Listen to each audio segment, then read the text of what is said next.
Hello and good afternoon to all of you. Today is quite important and a bit different, or like not different, but really important for me at least, workshop, because now we are ready to present you the very first draft or the very first version of scale-up model. And today's meetings or workshops aim is to make a short overview of the progress and to introduce you what we have done. And then the second part of the workshop we will discuss, and we have few questions. We will divide you into two groups. I will moderate one of the groups, and Maarika, who will do the presentation of the scale-up model, she will moderate the other breakout room. So a presentation at first, and then intense discussion, I hope, in the second part of the workshop. And yeah, and the routine is as we used to have. If you have any questions, please raise your virtual hand or drop your question in this chat box, which is even better version, because then we can read your questions and answer those when it's suitable, and we do not lose the questions then. Yeah, and comments also. If you have any comments, then please just drop them in this chat box, and I will collect them from there. But Maarika, are you ready? I am here. Hello, everyone. Yeah, to all of you, she's a real person. It's like it's a ghost person, but yeah, Maarika lives a bit far from Estonia, but I have faith in you, Maarika, that you will do good job anyway, even from where you are. So, but yeah, go ahead. The stage is yours, or the screen is yours. You can share your slides. Yes. Yeah. So hello everyone. I am Maarika Merirand from Tallinn Science Park Tehnopol, and I will walk you through the scale-up model, what we've done so far, and a short overview of what we've come up with. As you sign up for this workshop, I'm sure we don't need to talk about the demographic trends and what kind of impact it has on individuals or socioeconomic impacts, and at the same time, how rapidly technology evolves and how entrepreneurship evolves. But at the same time, often there's not really much overlap between those two columns. So this is what the project has been focusing on. There have been multiple tools developed to help with planning and decision making in the scale-up process, including ones focusing on health and care. However, also we did the analysis within this the framework of this project, and these tools usually tend to lack either one or more components that is necessary for comprehensive support, and especially when it comes to human-centeredness. So this is what we've been trying to address here. We have been, when it comes to the definition of scaling up, we have been inspired by the World Health Organization's definition, and some of the aspects I'd like to highlight here is one, it is deliberate efforts. So that means that the startup or company is deliberately and hopefully strategically working towards scaling up. And secondly is the original definition says successfully tested, the solution has been successfully tested in pilot or experimental projects. And this is also one of the assumptions that we used, that the solution should have some sort of proof of feasibility. There must be some data or reference case already happening at the home market or home setting. However, there is ambition for internationalization, or when we talk of a European market, sometimes it's also ambition to expand outside your region, because there's sometimes also regional differences come to play very much. The tool is intended for startups and companies to help them walk through the process to scaling up. And within the project, as we've developed additional tools that complement the scale-up model, and also we try to add references to external resources to make it as comprehensive as possible. Also, support organizations, clusters, accelerators, industry representation organizations can use this as a tool that they can use to help their clients. When we talk of a process, it is not a linear process at all. Although we've been trying to define clearly different phases and different components, there's a lot of interaction between different parts of the model, as well as sometimes it's necessary to reroute yourself back to the initial stages. And we've defined certain go, no-go points in the model. And this needs to be emphasized that when a company decides not to continue, this should not be seen as a failure, but rather a well thought through strategic decision. And this is what we're trying to help with. Now, lastly, it's stakeholders in all phases and components, as in, when you look at the model now visually, we'll start from the very bottom. In the health and care sector, there's a large range of stakeholders involved, from individuals to care providers to policymakers and institutions. So they're coming in at every single stage of this model and every single component of this model. And because of the project recognizes the importance of human-centeredness, it is the end users have been defined as the elderly who need the support with active and healthy living. However, we should look at it more broadly. It could be patients, family, carers, staff, any combination of those groups, plus then organizations, institutions, so on. I will quickly, shortly describe each phase and, if possible, components as well. So the first phase of it is learning. Basically, that is a general collection and analysis of information just to get an idea what is the potential and possibilities for scale up. It's a generally low risk stage, but it is crucial because it decreases potential losses in the future if done correctly.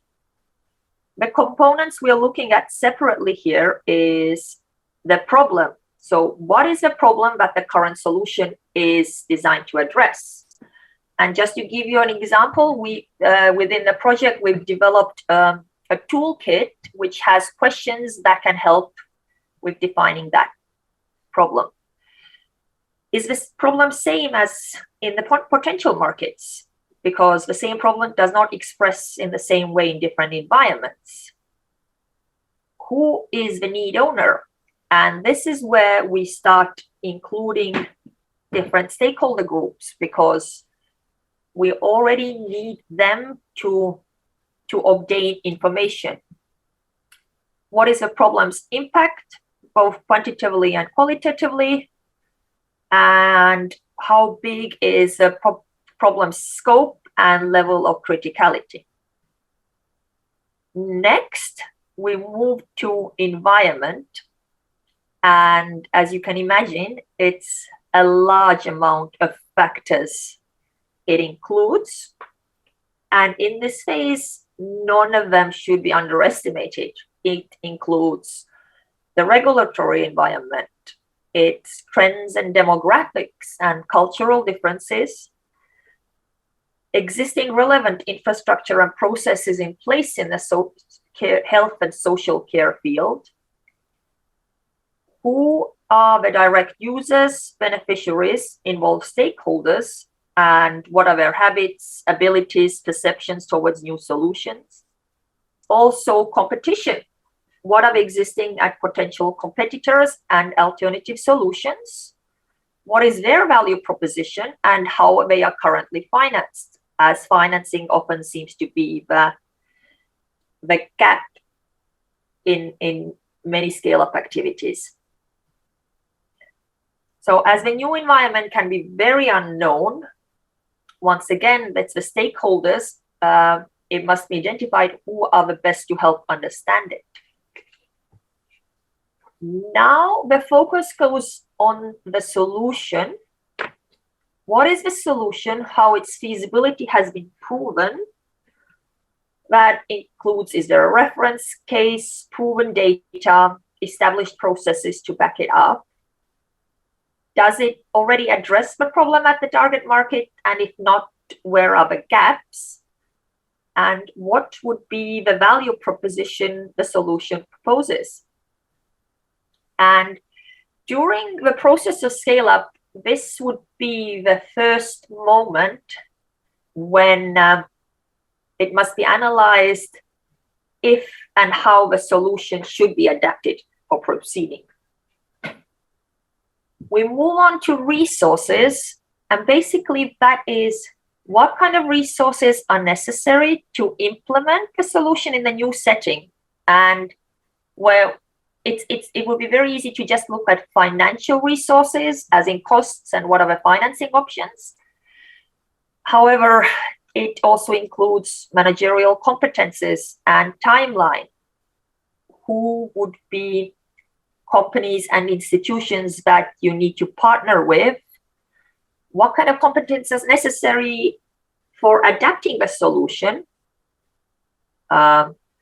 What are the activities that need to be done in the next steps? Processes to be developed, infrastructure to be built, licenses, permits, certificates to be acquired. And once again, some input comes from a toolkit of our project.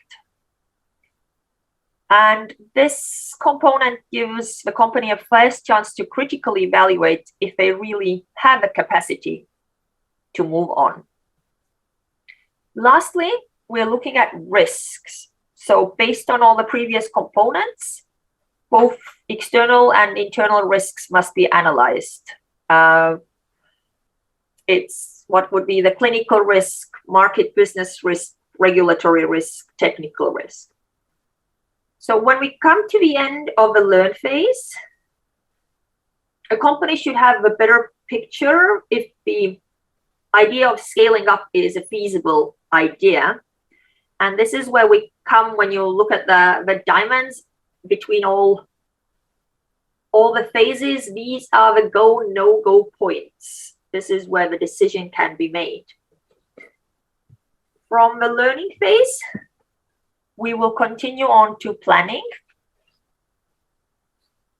And it's more specific information collection, more specific evaluation of the information. It's basically preparing to move on to pilot phase. And this is where stakeholders must be involved more deeper, especially who will be the primary target group, who will be the, so to say, allies on the target market. Now we go to the problem, and this will be redefined with more focus now on the target market and the pilot. So who are the problem owners? Are they, say, the same as the end user? How does a problem impact different stakeholder groups? And what is the perception of a problem? And how to address it during a pilot project? Environment as well. Now we're looking at the environmental factors more in a more focused way, as in which environmental aspects are important when running a pilot. Is it possible in the current legal setting? Is it possible in the current health and social care setting? Which cultural and behavior aspects will impact the pilot, and which organizations, institutions, companies are the main actors who are relevant, and who are the most potential cooperation partners. We move on to solution. It is, what kind of impact does the solution propose? Which features are to be tested during the pilot? And once again, which features should be adapted to the target market? And the resources, the analyzing of resources will be basically putting together a roadmap for a pilot project. What does it take to set up and run a pilot? So from basically the scale of a pilot, looking at the time frame, how many sites, which kind of conditions to test in, will it be consecutive, multiple projects, or simultaneous? And what kind of effort is necessary to set it all up? For example, what kind of processes must be implemented? What kind of effort is needed for adjusting the solution to make it suitable for the pilot? Identify which partners and service providers and you need to involve, and what is their capacity? What kind of communication activities are necessary? And how to finance the pilot? Is it will be from the company's own resources, or there's public support mechanisms, some sort of reimbursement schemes already going after potential investments? And this is where stakeholder involvement is very, very high in this whole in this component. And lastly, it is setting evaluation and monitoring. So on one hand, based on all the previous analysis done, decision if to proceed to pilot, and if yes, then if it's necessary to adapt the solution in some way, and at the same time set up monitoring and evaluation plan for further steps. And this, we can use input for that, for impact assessment, for example, from our own project. And lastly, now the strategic perspective comes into play, that even though we're working small steps, it always, the long-term view has to be there. We move on to pilot project. And that is basically a small scale adoption of a solution. And it helps the company collect information, test feasibility, and at the same time build credibility. It's a valuable tool because the risk is lower than going fully onto a foreign market, and it also exhausts less resources. So during the pilot, the problem once again probably has to be redefined, because now it has to look at if it appears the same as defined in earlier stages? Is there a difference between how stakeholders perceive a problem and how they actually experience it? And with all that new information available, maybe there are additional venues opening up. There are additional problems that pop up that can be made use of. When we look at environment, what kind of environmental aspects come to play during the implementation? Was there something that has been overlooked or neglected? And generally, if in the previous phases, the analysis of the environment has done in a detailed, comprehensive manner, then those finer, smaller details will come to play, like cultural differences, behavioral, like more finer details. Solution. How does the solution work in the testing environment? Is it easy to implement or use or understand? And how has been accepted? How is the perception of a target group and other stakeholders? How do they behave when it comes to the solution? And which features of a solution have proved to be the most significant and valuable, and where are the shortcomings? Once again, we look at the resources, and now the look will be rather in future looking, what kind of resources are necessary for a large scale implementation. And this is where financing and reimbursement questions come into play very strongly. Monitoring evaluation is basically about monitoring the pilot throughout the process, and it helps to decide if to proceed to scaling up, or maybe it's necessary to go back, run another pilot.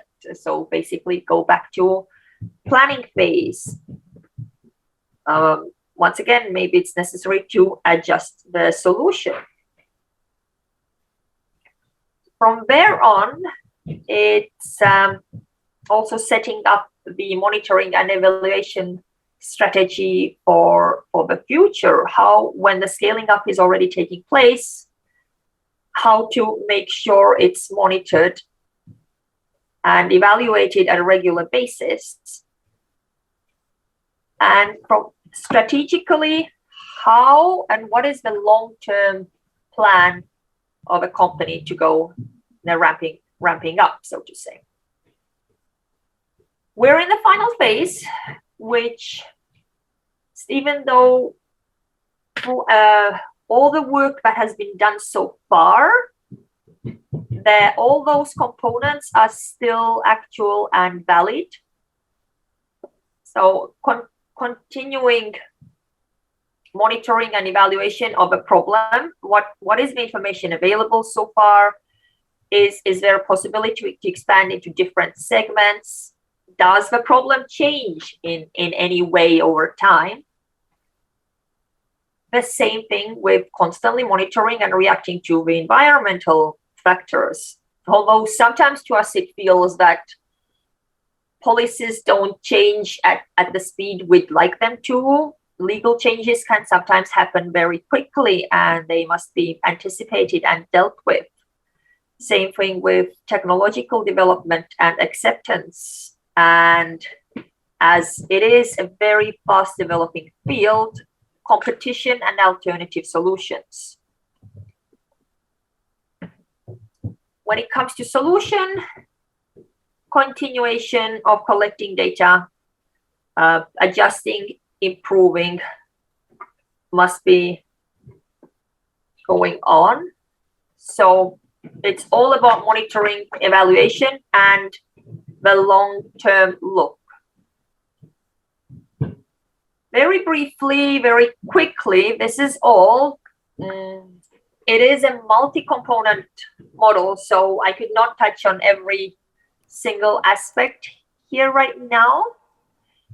But when we break out to discussion, it's what we'd like to get your feedback on. Do you feel that we have covered, we're not trying to cover everything, but all the significant components that are necessary for scale up? If you feel there's something missing, or if you feel there's something that needs to be focused on more intently.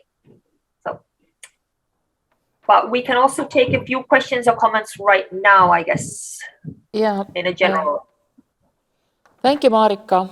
Yes, I think that if you have any comments or questions right now, as you said, yeah, and the most important question is, you as a representative of a stakeholder, do you recognize yourself in this model? Do you find your place here? Like, is it really relevant for you, or is there something really missing? And as I said, questions can be posted to the chat box. Or then, if we don't have any questions right now, then the plan is to divide us into 2 groups. It will happen automatically, so you can't choose with whom you can discuss. And me and Maarika, we will take care of the discussion within the group then. I guess that like 20 minutes, half an hour, just let's see how long time does it take. So when we're finished, then we're finished, and we will return back to the main room. So I guess that we can divide now. Yeah. Bye.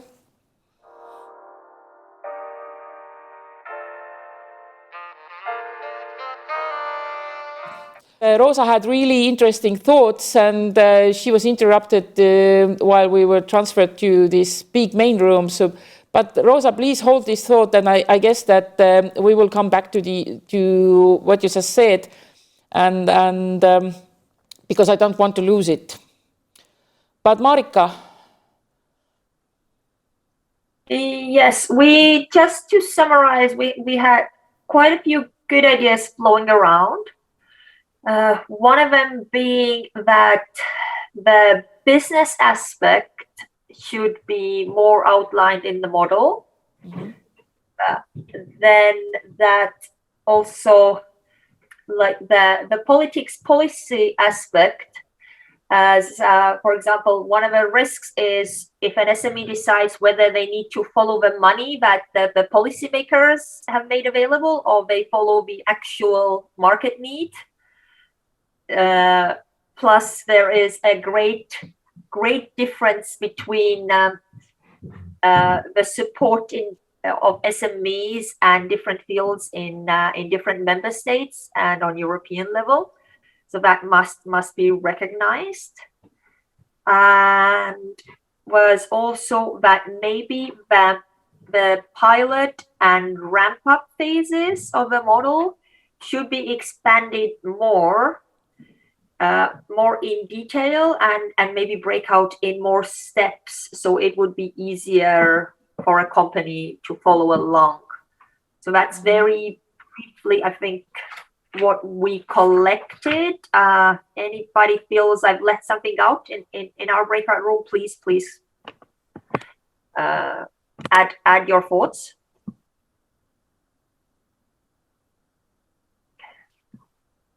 I guess we're more, yeah, we covered it more or less. Yeah, I will add here, because we also had this discussion about the business model and competition, and it was brought out that it's different for the different size companies. So if you're a small local company, it's a different case than if you are a small international corporation with different resources and everything. So it should be more elaborated, the situation with the competition and how to support companies in that, like different business models or state funding maybe at some point or something like this. So it's a bit different for different companies. Then we had discussion about I don't know if we can address this with the this topic with the scale-up model, but like the paradigm shift in thinking that healthcare is not a normal business, so-called normal business. So it has some special characteristics. For instance, payer is one organization, and the one who gets benefits is the end user, and funds come, I don't know, maybe from the third source. So it's a bit more complicated than the business as usual. Then we also discussed like how the model or the scale-up model should look like, and it was really good example was brought this Sirocco tool as an example to see how it's built, and because it has been used for a while, and we can actually maybe find some other tools as well to see how they are designed. And then it was really, I think that we will also do this, but Paul kind of underlined that it's really important to have really proper intro to this scale-up model, so the users actually know what to expect and where to use it, and what kind of issues it will fix, and what kind of issues you shouldn't fix with this model. So just to kind of have this type, I don't know the word in English, what is this kasutusõpetus in Estonian? It's like user guide, yes, is the word. User manual, yes. Yeah, user manual, where and when to use it. So this was also something that we discussed. And then we will come back to Rosa's, she was interrupted, I guess not today, or do we have time? And Rosa, are you willing to continue what you were saying in our breakout room to the whole group? Yeah, I think that, if we discuss it, it's a bit difficult to continue with the idea, but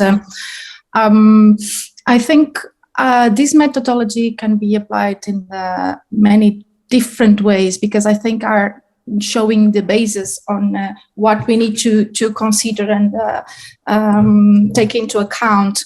But there are many ways and many lessons learned from different projects with, like as I said, hybrid methodologies, considering a participatory approach, so participatory approach in action or in research, that consider our stakeholders as co-designers and co-researchers with us. And this is a kind of a little bit of change in the mindset. And for that, as the professionals need to understand that sometimes we need to lose a little bit of control on the way we want to ask people about the questions we want to answer in the innovation process, and give them a little bit of more power on the decisions than we will have in the development research and innovation process.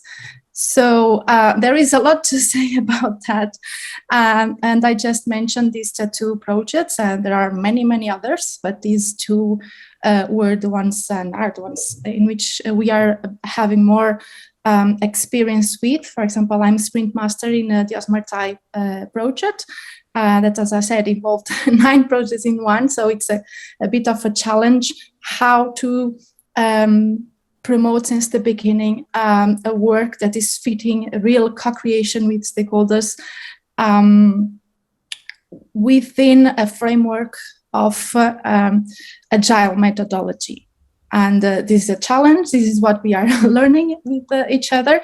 Different partners have different experience, and a lot of them at the beginning were very reluctant to understand why we need to ask in the first months of the project anything to end users, for example. They didn't understand how to involve them in that phase, and this is what we have been working in these processes in these projects. So I'm quite happy to leave here a contact if you want to stay in contact with us, and maybe in the future we can do some I don't know, sharing and somehow. So opportunities, the objective is to, you know, share these experiences and have more people with us in what is a real participatory approach, more and more and more involving stakeholders and especially end users in giving them more power. So this is our commitment. Mm-hmm. Okay. Okay, there are some. Diane sent some links. We will go through them later. Yes. Okay. But Maarika, do you have anything to add? Because from my side, I guess we kind of reached the goal of this today's workshop.